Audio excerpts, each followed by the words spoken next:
Hello everyone. Today in this video I'll be showing you guys how to clear message history on iPhone on your messages application.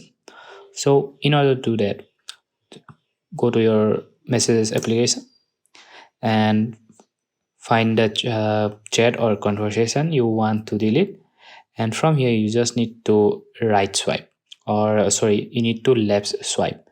So after left swiped, as you can see, these two options will appear. It says mute and another says is delete.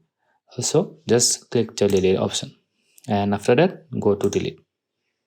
As you can see, the conversation has been deleted, so with that their history has been deleted. But what if you want to delete entire conversation with multiple people? So in order to do that, go to the three dots on the top. After that, it is select message, and from here you need to just select the conversations you want to delete. And after that, you see the delete option from the bottom.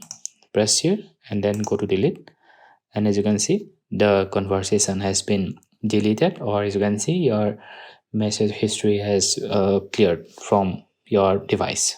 So yeah, that's how you clear or message history on your iPhone.